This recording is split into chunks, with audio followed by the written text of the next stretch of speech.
Hello students, मैं doctor Alka Goyal, associate professor RD government girls college Bharatpur. मेरी channel political science for college students में आप सभी का हार्दिक स्वागत है। स्टूडेंट्स, मैं आपको लेकर आई हूँ प्राचीन भारतीय राजनीतिक विचारक का एक बहुत ही महत्वपूर्ण और सम्मानप्रद विचारक शुक्र यानी शुक्राचार्य। स्टूडेंट्स, मैंने एक पार्ट इसका वीडियो के रूप में आपको भेजा था। उम्मीद है आपको पसंद आया होगा। और आज मैं इस वीडियो में शुक्र नीति सार, जो कि शुक्र की पुस्तक है, उसका भाग 2 आपको प्रस्तुत कर रही हूँ। शुक्र नीति सार के आज के वीडियो में शुक्र के राज्य संबंधी विचारों पर हम चर्चा करेंगे।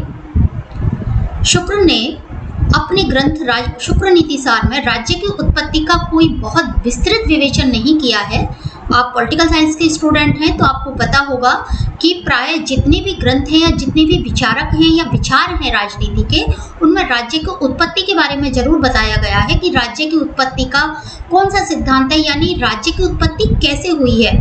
दैवी सिद्धांत से हुई है, शक्ति सिद्धांत से हुई है, मातृ सत्तात्मक है, पितृ सत्तात्मक है, या फिर विकासवादी सिद्धांत है, या सामाजिक समझौता सिद्धांत है।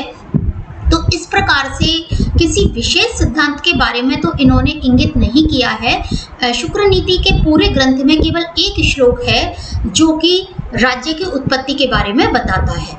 और ये जो श्लोक है, इसमें यह लिखा हुआ है कि जो राज्य है वो एक बहुत ही महत्वपूर्ण और स्वाभाविक संस्था है, और इसलिए जो राज्य है वो स्वाभाविक रूप से ही व्यक्तियों के लिए आवश्यक है। तो जब हम राज्य की उत्पत्ति के सिद्धांत के रूप में पढ़ते हैं तो शुक्र नीति का जो प्रथम अध्याय है उसमें ये कहा गया है कि प्रजा से अपना वार्षिक कर वेतन के रूप में स्वीकार करने से स्वामी के रूप में स्थित राजा को ब्रह्मा ने प्रजा के पालनार्थ सेवक बनाया है। यानी कि जो राज्य है वो इसलिए आया अस्तित्व में जिससे कि ब्रह्मा के द्वारा जो राजा है वो प्रजा का पालन कर सके, और जो यहाँ पर राजा है वो सेवक है, ना कि स्वामी है।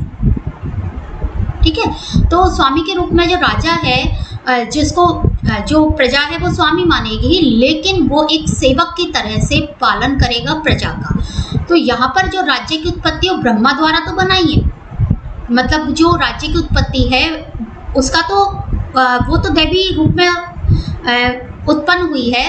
राज्य की उत्पत्ति का सिद्धांत तो दैविक है, लेकिन जो राजा है वो प्रजा का सेवक है और उसका मुख्य कार्य प्रजा की सेवा करना है।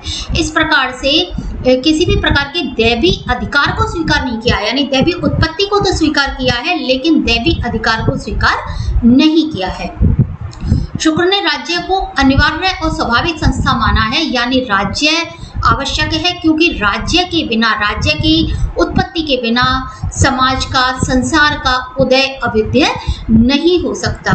जैसे कि जो चंद्रमा है, इन्होंने कुछ उदाहरण दिए हैं, बीच में काफ़ी सारे उदाहरण हैं कि जैसे जो चंद्रमा है वो समुद्र की वृद्धि का कारण है, समुद्र उसकी किरणों से ही उतार चढ़ाव उसमें होते हैं। इसी प्रकार से जो राज्य है उसके कारण ही जनता के जो विकास है वो हो पाता है। जनता अपने सारे वर्गों, त्रिवर्ग, जो धर्म अर्थ काम की सिद्धि कराता है राज्य, क्योंकि राज्य ही पूरे समाज में शांति और व्यवस्था बना के रखता है, अराजकता को समाप्त करता है, मत्स्य न्याय यानी कि जो सबल व्यक्ति हैं, दुर्बलों को जो परेशान करते हैं उसको वो समाप्त करता है, समाज में सुव्यवस्था लाता है, समाज में शांति बनाए रखता है।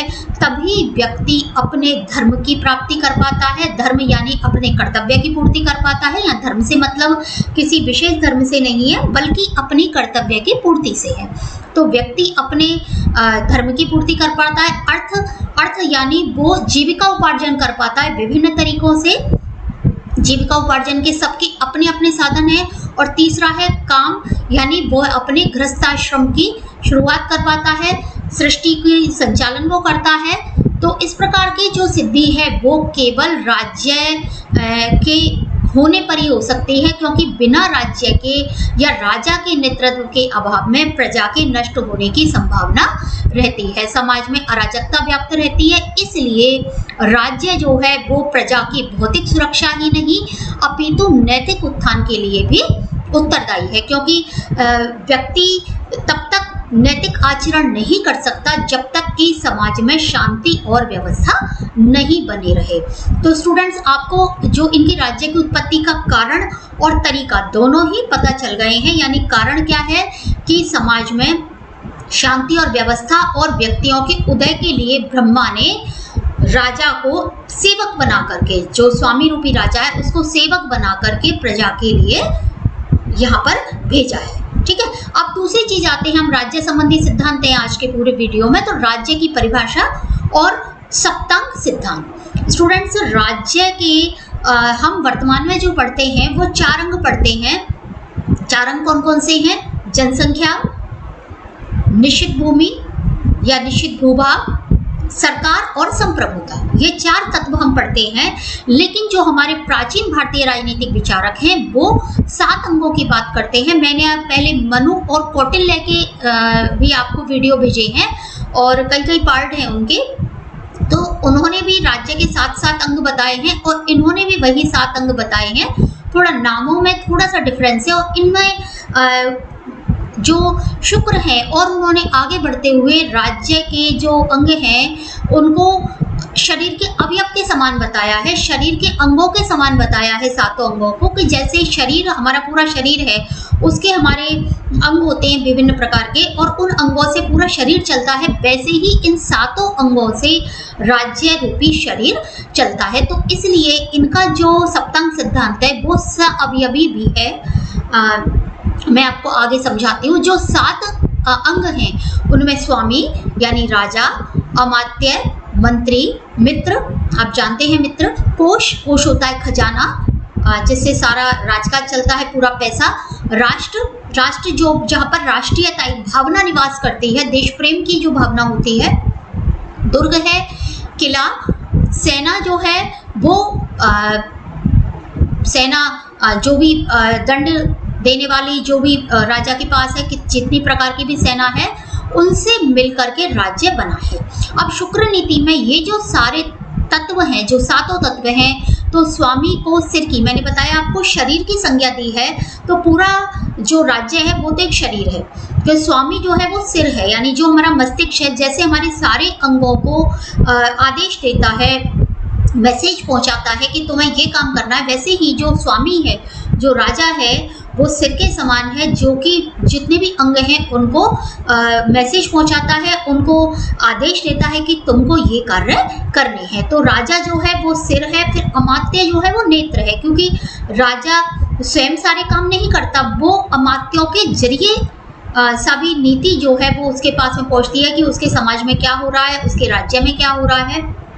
मित्र कान है, अपने मित्रों की वो ज़्यादा सुनता है। इसके अलावा कोष मुख है, तो जो खजाना है वो मुख है, क्योंकि उसी से हमारे एनर्जी मिलती है, हमें मुंह में जो हम खाते हैं वैसे ही खजाने से ही सारे काम होते हैं, पैसे से सारे काम होते हैं। सेना हमारा मन है, सेना शक्ति है, और ऐसे ही हमारा मन, जैसे हमारा मनोबल यदि दृढ़ होता है, यदि हमारा मन अच्छा है तो हमारा सब शक्ति हमें अपने शरीर में महसूस होती है, वैसे ही सेना मन है। और दुर्ग हमारी भुजाएं हैं, यानी जो दुर्ग रक्षा करने वाला होता है, वैसे हम भुजाओं से ही अपनी रक्षा करते हैं, विभिन्न हथियार इनमें धारण करते हैं या अन्य हम कार्य भुजाओं के जरिए करते हैं। और राष्ट्र पैर है, यानी यदि देश प्रेम की भावना राज्य में है तो कैसी भी विपत्ति से राज्य पार पा लेता है, वहाँ के लोग पूरे प्यार से राज्य को किसी भी संकट से उबार देते हैं, वैसे ही हमारे पैरों से हम सब मुसीबतों से निकल जाते हैं। तो इस तरह से राज्य को एक शरीर के रूप में माना है। एक अन्य प्रसंग में वृक्ष से भी तुलना की है कि जैसे एक वृक्ष है, जैसे उसके विभिन्न वो होते हैं, पल्लव हैं या उसकी शाखाएं हैं, तो उस तरह से भी शुक्र ने जो राज्य के अंग हैं उनकी तुलना की है।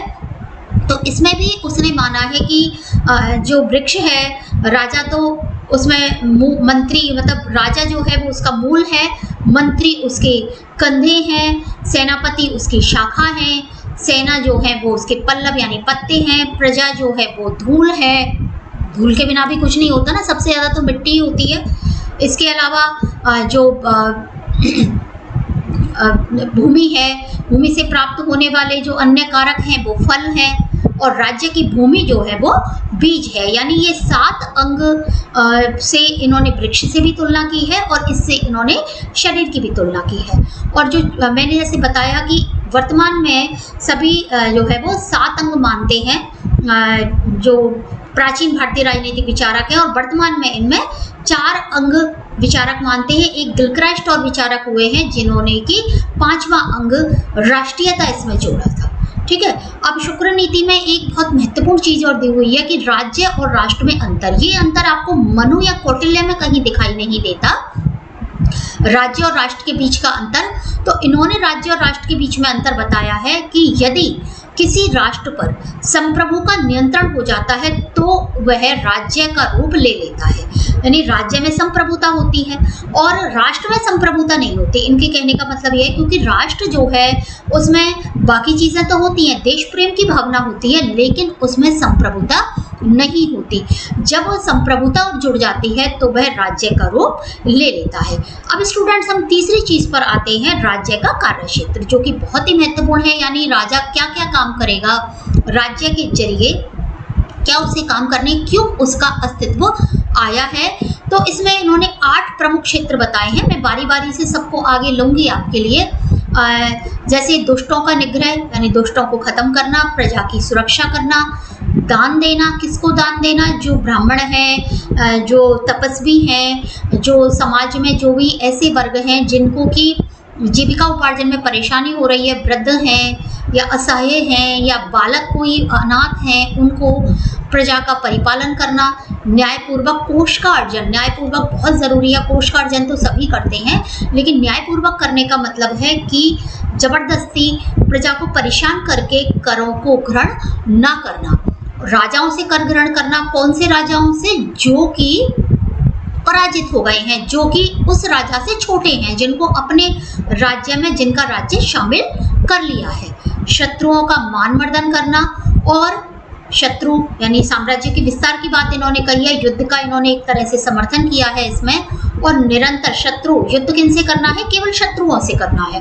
और निरंतर भूमि का अर्जन करना, यानी निरंतर प्रयासरत रहना, बैठना नहीं है राजा को, बल्कि निरंतर प्रयासरत रहना है। तो राजा की ये जो दायित्वों की सूची है, इससे ये स्पष्ट है कि शुक्र ने राज्य के विरुद्ध कार्यक्षेत्र का जो विस्तृत जो प्रतिपादन किया है, इतना बड़ा जो प्रतिपादन किया है, तो उनको पूरा करने के लिए राज्य को कुछ साधन भी चाहिए होंगे कि राजा इन कर्तव्यों को पूरा करे। तो और जो मैंने बताया कि मैं अलग से सबको आपको बताऊंगी, तो मैं एक एक करके इनके कार्यों को लेती हूँ। तो सबसे पहला कार्य है प्रजा एवं राजनीतिक समाज की रक्षा करना, यानी जिसके लिए राज्य की स्थापना की गई है, मेन रूप से वो सबसे महत्वपूर्ण कार्य है प्रजा और समाज की रक्षा करना। तो राजा क्या करेगा? बाहरी और आंतरिक शत्रुओं से प्रजा की रक्षा करना। बाहरी यानी कोई भी वैदेशिक आक्रमण होता है, विदेशी मतलब पहले राज्य इतने बड़े बड़े नहीं हुआ करते थे, छोटे छोटे राज्य होते थे।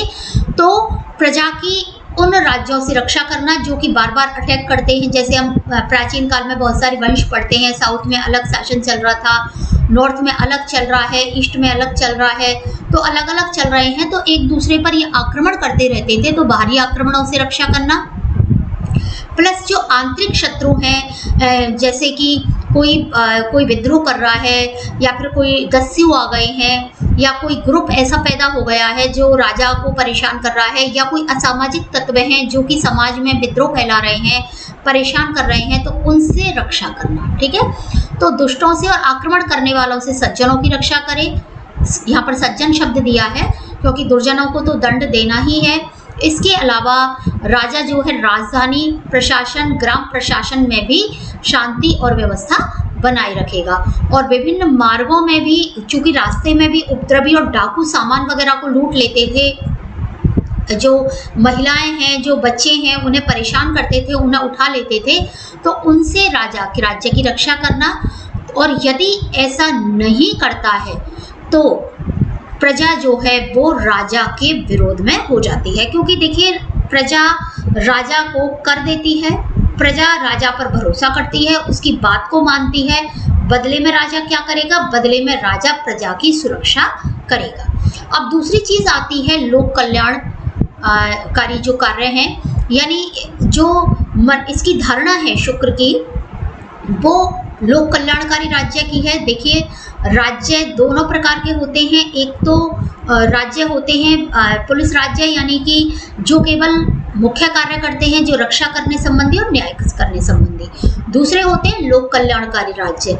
तो यहाँ पर जो शुक्र हैं वो लोक कल्याणकारी राज्य की समर्थन कर रहे हैं और इन्होंने लोक कल्याण के लिए कुछ कार्य बताए हैं। और इनके जो लोक कल्याणकारी राज्य में जो इनके कार्य हैं उसमें इन्होंने बताया है कि राजा को क्या करना चाहिए? स्वयं के सुख को अलग रखते हुए प्रजा के कल्याण के कार्य करने चाहिए। राजा को ऐसे कार्य करने चाहिए कि प्रजा कष्ट नहीं पहुंचे प्रजा को और प्रजा दुखी नहीं है। ठीक है। और इसके लिए राजा को क्या करना है? सभी विद्याओं, विज्ञानों और कलाओं का विकास और विद्वानों का सम्मान, यानी जो व्यक्ति जो भी करना चाहता है, ठीक है, उसको जीविका उपार्जन के तो वो मतलब शांति तो बनाए रखेगा, ये तो उसका मुख्य कार्य है। यहाँ लोक कल्याणकारी कार्यों की बात हो रही है, यानी व्यक्ति अपनी जो हॉबीज हैं, जो अपनी कलाएं हैं, जो उनकी प्रतिभाएं हैं, उनको निखार सके, इस प्रकार की व्यवस्थाएं करना, विद्वानों का सम्मान करना। इसीलिए देखिए पहले क्या होता था राज्य में कि समय समय पर राजा के सम्मुख अपनी कलाओं की प्रदर्शन के लिए विद्वान आते थे और राजा इस प्रकार की प्रतियोगिता भी रखता था, इस प्रकार के प्रदर्शन भी करता था। ठीक है, जिससे कि उन्हें वृद्धि मिलती थी, इनाम भी देता था। इसके अलावा धर्म की वृद्धि के उपाय करता है राजा। देवालय बनवाना, या देवालय से मतलब है मंदिर बनवाना, क्योंकि पहले मंदिर वगैरह ही बनते थे। इसके अलावा कुएं हैं, तालाब हैं, बावड़ियों का निर्माण है, नदियों पर पुल बनाना है, सराय बनवाना है। सराय होती है जो जिनको हम धर्मशाला या फिर अतिथि गृह, आश्रय गृह कह सकते हैं। ठीक है। और वृक्ष लगवाना, पर्यावरण की रक्षा करना। देखिए पर्यावरण पर कितना ध्यान दिया है, इतने प्राचीन विचारक हैं और वो भी वृक्षों की और पर्यावरण की बात कर रहे हैं। तो ये सब कार्य जो है वो राजा करेगा, मतलब लोक कल्याणकारी कार्यों में राजा करेगा। और कृषि और व्यापार की उन्नति करना, यानी कृषि और व्यापार जितना बढ़ सके उतना करेगा। देखिए कृषि व्यापार जितना बढ़ेगा, आजीविका के साधन उतने बढ़ेंगे, लोग उतने ही समृद्ध होंगे, समाज में उतनी ही समृद्धि आएगी, और समृद्धि आएगी तो प्रजा संतुष्ट रहेगी, राज्य लंबे समय तक चलेगा। ठीक है, तो ये सब कार्य राजा को करने हैं। अब तीसरी चीज और बहुत महत्वपूर्ण चीज आती है, वो अर्थव्यवस्था का नियंत्रण। यानी राजा इस प्रकार से अर्थव्यवस्था का नियंत्रण करेगा कि समाज में सभी व्यक्तियों को जो न्यूनतम उनकी आवश्यकताएं बहुत अच्छे से पूरी हो सके, ज़्यादा गरीबी नहीं हो, अमीरी गरीबी लगभग बराबर हो, तो इस तरह की स्थिति करेगा। और इसके लिए क्या करेगा कि जो धूत कीड़ा है, यानी जिसको कहें हम जुआ खेलना, जुआ सट्टा, शिकार करना, शस्त्र धारण करने का बिना आज्ञा के, बिना लाइसेंस के निषेध किया है। यानी राज्य से अनुमति लेकर के ये सब कार्य हो सकते हैं। तो राज्य जो अनुमति देगा, देखिए उसके कुछ नियम होते हैं हर चीज़ के, तो वो नियमों के अंतर्गत होगा। और व्यापार वाणिज्य के संदर्भ में भी उपभोक्ताओं के हितों की रक्षा की पूरे प्रयास करेगा। और उसके लिए क्या प्रयास करेगा राज्य कि विभिन्न जो वस्तुएं हैं, जो पदार्थ हैं, उनको उत्पादन, विक्रय यानी बेचना, और उनकी जो चिकित्सा आदि व्यवस्थाएं हैं उनका नियमन की अपेक्षा की है। यानी राजा नियम बनाएगा। जैसे हमारे यहाँ पर राशन की चीज़ें आती हैं ना, कि विभिन्न जो चीज़ें हैं उनका न्यूनतम मूल्य निर्धारित होता है, वो मतलब कैसे बाजार में बिकेंगी, क्या होगा, उनके सबके नियम निर्धारित होते हैं। और चिकित्सा यानी स्वास्थ्य सेवाएं भी हमारे यहाँ पर बहुत ही ध्यान देती है सरकार। तो उसी प्रकार से पहले भी जिस प्रकार की भी चिकित्सा थी, वर्तमान जैसी नहीं थी, अलग तरह की थी, तो वो सब चिकित्सा की व्यवस्था राजा करेगा। और व्यापारी किसी तरह की मिलावट नहीं करें, कम नहीं तोलें, है ना, और राजकीय आदेशों का उल्लंघन नहीं करें, ये सब वो करेगा, राजा जो है व्यवस्था करेगा। और यदि राजकीय आदेशों का उल्लंघन किया जाए तो ऐसी स्थिति में राजा बिना पक्षपात के दंड देने की व्यवस्था भी करेगा। देखिए, राजा अकेला दंड नहीं देता। राजा की चूंकि कई भागों में राज्य विभाजित होता है, मैं आपको प्रशासनिक व्यवस्था पढ़ाऊंगी और उसमें आपको पता चलेगा कि राज्य जो है वो कई भागों में विभाजित होता है। तो राजा विभिन्न लोगों को इस प्रकार से जो है नियुक्त करता है, तो वो सभी राजा के इन आदेशों को मानते हुए अर्थव्यवस्था का संचालन करेंगे। इसके अलावा माल की रक्षा करना, रास्ते में कोई लूट नहीं ले, और प्रकाश की व्यवस्था करना, मरम्मत कराना राजमार्गों को, ये सब भी राजा का कार्य है।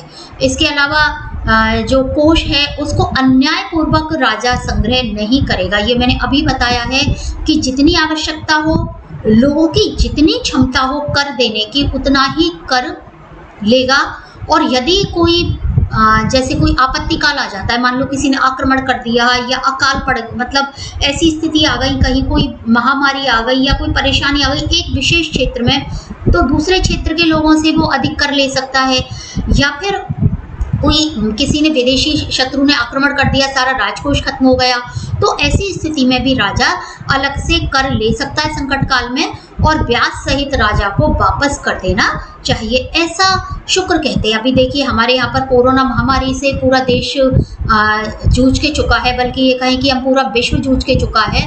और आप जानते हैं कि ऐसे समय में जो सरकारी जिनकी नौकरी थी, उनसे कुछ दिन की जो उनकी सैलरी है, उनकी जो तनख्वाह है, उसमें से सरकार ने कुछ पैसे काटे थे, लेकिन सरकार ने कई क्षेत्रों में वो वापस कर दिए हैं पैसे, और कुछ सैलरी कुछ समय के लिए रोक ली थी, तो वो भी वापस कर दी सरकार ने।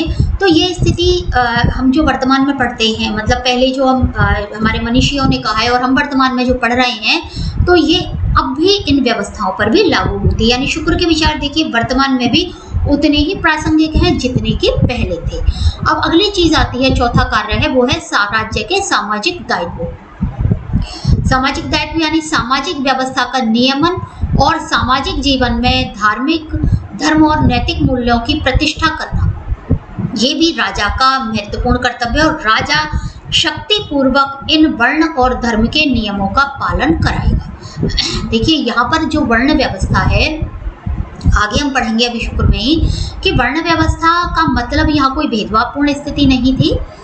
वर्ण और धर्म का पालन है कि व्यक्ति अपने कर्तव्य का पालन करे। वर्ण का मतलब ये है कि जिस वर्ण में व्यक्ति है वो अपने, चूंकि ये वर्ण व्यवस्था काफ़ी कुछ वैज्ञानिक तरीके से थी, व्यक्ति के कार्य निर्धारित हो जाते थे, तो व्यक्ति बेरोजगार नहीं रहता था। तो व्यक्ति अपने वर्ण का जो भी कार्य उसका निर्धारित है उस कार्य को करे। और जो ब्राह्मण, क्षत्रिय, वैश्य, शूद्र, इस तरह से उसने बताया है कि जन्म से कोई नहीं होता, बल्कि अपने गुणों के आधार पर मनुष्यों में भेद किया जाता है।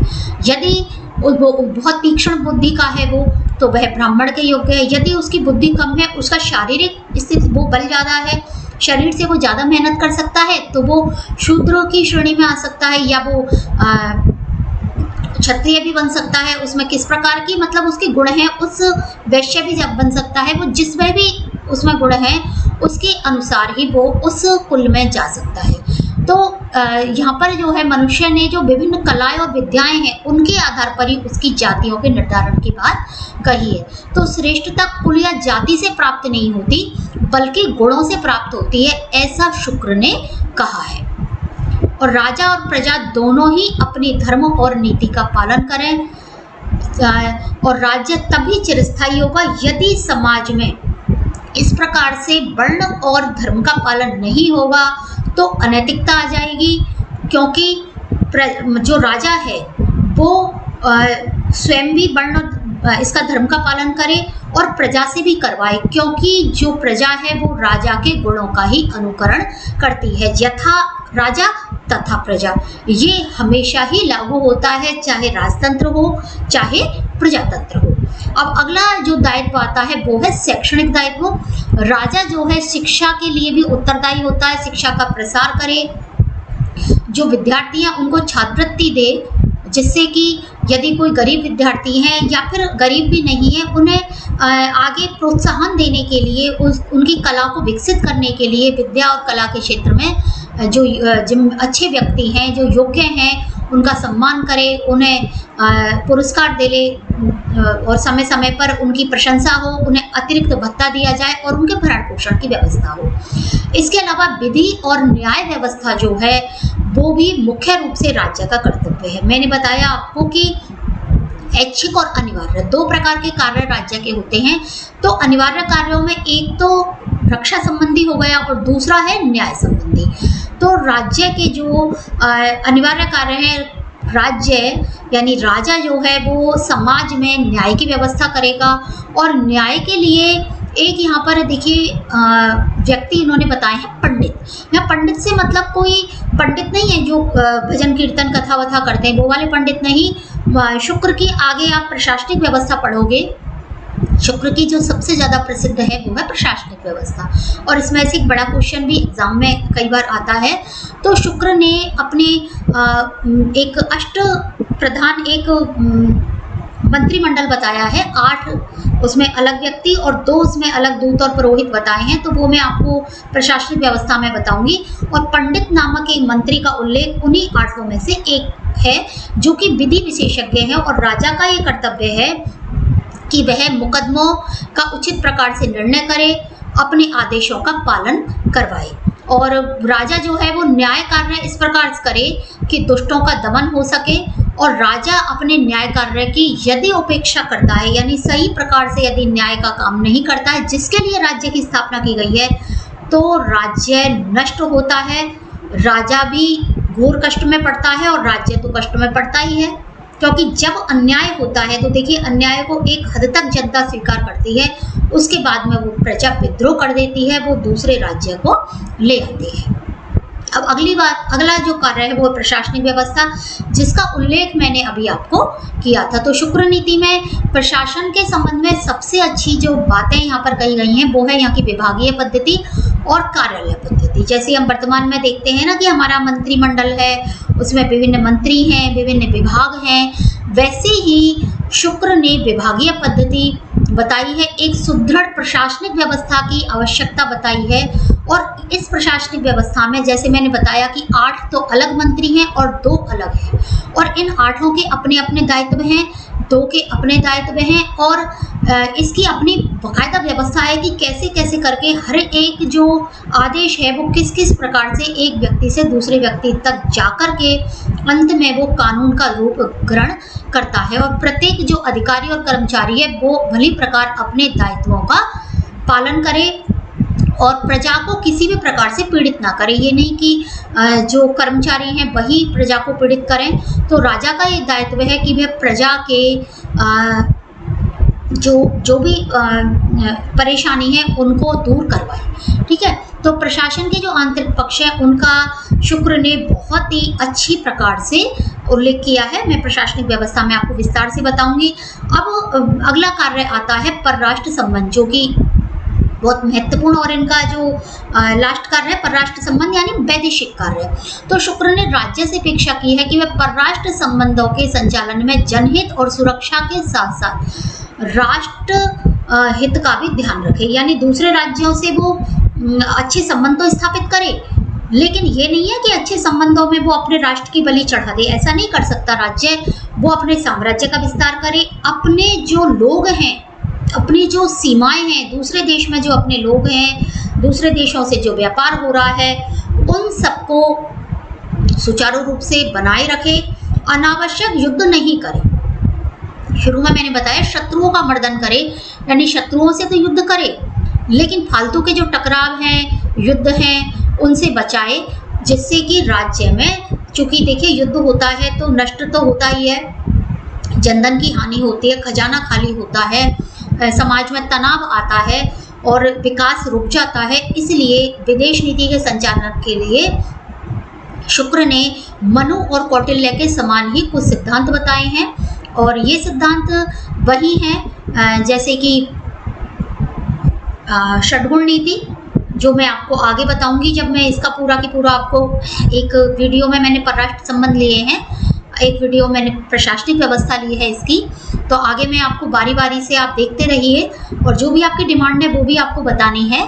तो परराष्ट्र संबंधों में मंडल सिद्धांत, षड्गुण नीति, उपाय नीति, ये सब बताई है। और इसके अलावा इन्होंने बिल्कुल यथार्थवादी दृष्टि रखी है राज्य की विदेश नीति के संचालन में, और ये भी कहा है कि अन्य राजा जो हैं वो ज़्यादा शक्तिशाली नहीं हो, और जो शुक्र है वो शांतिवादी नीति अपनाते हुए रहे, लेकिन वह युद्ध और दंड का भी पालन करे। ये नहीं है कि राजा जो है मानवतावादी, उसकी दृष्टि तो मानवतावादी हो, लेकिन वह शत्रुओं को भी माफ़ नहीं करे शत्रुओं को, क्योंकि वह यदि माफ़ कर देगा तो वो शत्रु दोबारा से उस राजा को परेशान करेंगे।